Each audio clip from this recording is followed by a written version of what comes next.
नमस्कार बच्चों, मैं सरिता सैनी आज आपको कृतिका भाग 2 का पाठ 3 साना साना हाथ जोड़ी का वृतांत पढ़ाऊंगी, जिसकी लेखिका हैं मधु कांकरिया। मधु कांकरिया ने इस कहानी में सिक्किम और हिमालय की यात्रा का वर्णन किया है। यह पाठ मधु कांकरिया द्वारा लिखा एक यात्रा वृतांत है, जिसमें लेखिका ने सिक्किम की राजधानी गैंगटॉक और उसके आगे हिमालय की यात्रा का वर्णन किया है, जो शहरों की भाग भरी जिंदगी से दूर है। लेखिका गैंगटॉक को मेहनती बादशाहों का शहर बताती है, क्योंकि वहाँ के सभी लोग बड़े ही मेहनती हैं। वहाँ तारों से भरे आसमान में लेखिका को सम्मोहन महसूस होता है, जिसमें वह खो जाती है। वह नेपाली युवती द्वारा बताई गई प्रार्थना मेरा सारा जीवन इच्छाइयों को समर्पित हो को गाती है। अगले दिन मौसम साफ न होने के कारण लेखिका कंचनजंगा की चोटी को नहीं देख सकी, परंतु ढेरों खिले फूल देखकर खुश हो जाती है। वह उसी दिन गैंगटॉक से 149 किलोमीटर दूर युमथांग देखने अपनी सहयात्री मणि और गाइड जितेन नागरे के साथ रवाना होती है। गैंगटॉक में से युमथांग को निकलते ही लेखिका को एक कतार में लगी सफ़ेद बौद्ध पत्रिकाएं दिखाई देती हैं, जो ध्वज की तरह फहरा रही थी। ये शांति और अहिंसा की प्रतीक थी और उन पताकाओं पर मंत्र लिखे थे।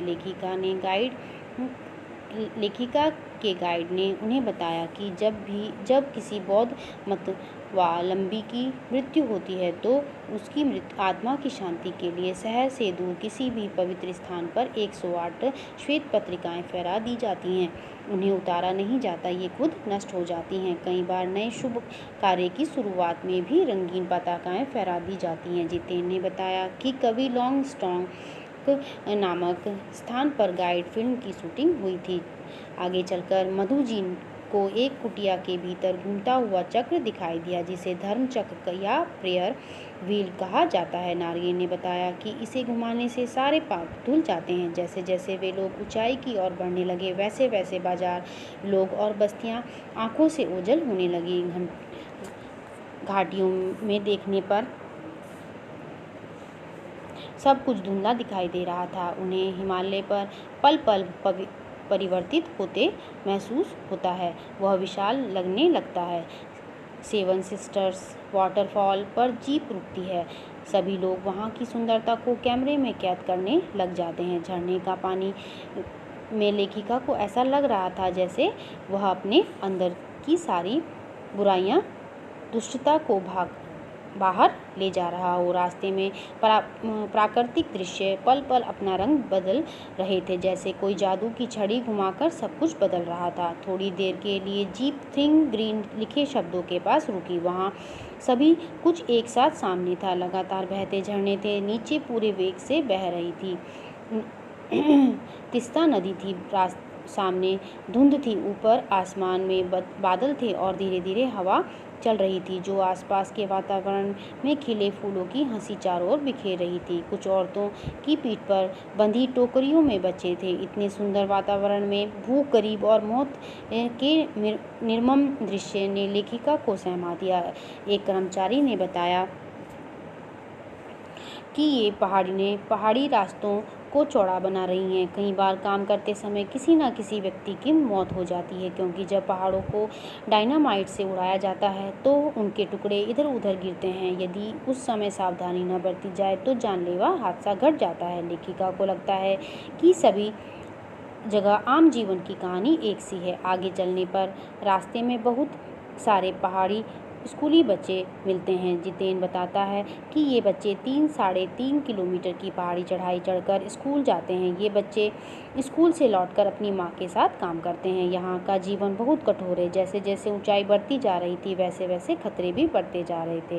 रास्ता तंग होता जा रहा था। सरकार की गाड़ी धीरे चलाए की चेतावनियों के बोर्ड लगे थे। शाम के समय जीप चाय बागानों में से गुजर रही थी। बागानों में कुछ युवतियां सिक्किमी परिधान पहने चाय की पत्तियां तोड़ रही थी। चारों ओर इंद्रधनुषी रंग छटा बिखेर रहे थे।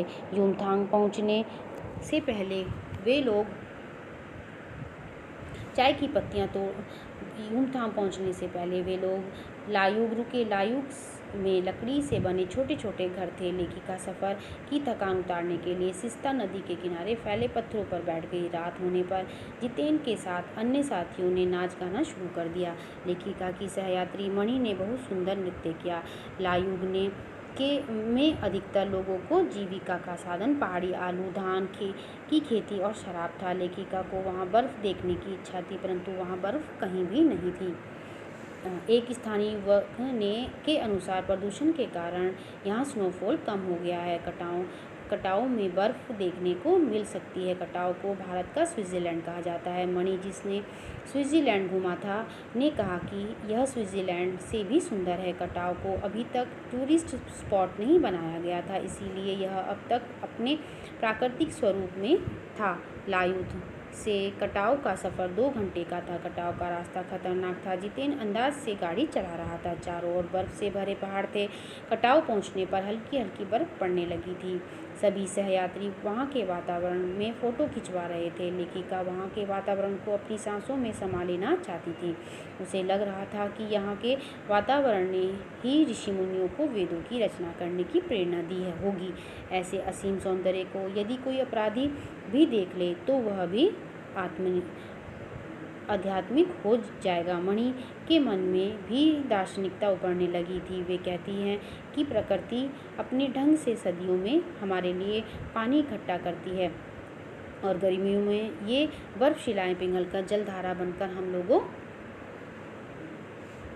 की प्यास को शांत करती है। प्रकृति का यह जल संचय अद्भुत है। इस प्रकार नदियों और हिमशिखरों का हम पर ऋण है। थोड़ा आगे जाने पर फौजी छावनियां दिखाई दी। चूँकि यह बॉर्डर एरिया था और थोड़ी ही दूर पर चीन की सीमा थी। लेखिका फौजियों को देखकर उदास हो गई।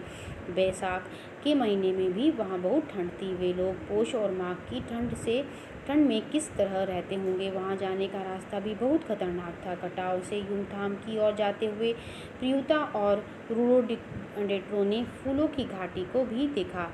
युमथांग कटाव जैसा सुंदर नहीं था। जितेन ने रास्ते में बताया कि यहाँ पर बंदर का मांस भी खाया जाता है। बंदर का मांस खाने से कैंसर नहीं होता। युमथांग वापस आकर उन लोगों को वहाँ सब फीका फीका लग रहा था। पहले सिक्किम स्वतंत्र राज्य था, अब वह भारत का एक हिस्सा बन गया है, जिससे वहाँ के लोग बहुत खुश हैं। मणि ने बताया कि पहाड़ी कुत्ते केवल चांदनी रातों में भौंकते हैं। यह सुनकर लेखिका हैरान हो गई। उसे लगा कि पहाड़ी कुत्तों पर भी ज्वार भाटे की तरह पूर्णिमा की चांदनी का प्रभाव पड़ता है। गुरु नानक के पद चिन्हों द्वारा एक ऐसा पत्थर दिखाया जहाँ कभी उनकी थाली से चावल छिटक कर बाहर गिर गए थे। खेदुम नाम का 1 किलोमीटर का ऐसा क्षेत्र भी दिखाया जहाँ देवी देवताओं का निवास माना जाता है। नार्गे ने पहाड़ों, नदियों, झरनों और वादियों के प्रति पूज्य भाव की भी जानकारी दी। भारतीय आर्मी के कप्तान शेखर दत्ता के सुझाव पर गंगटोक के पर्यटन स्थल बनने और नए रास्तों के साथ साथ नए स्थानों को खोजने के प्रयासों के बारे में भी बताया।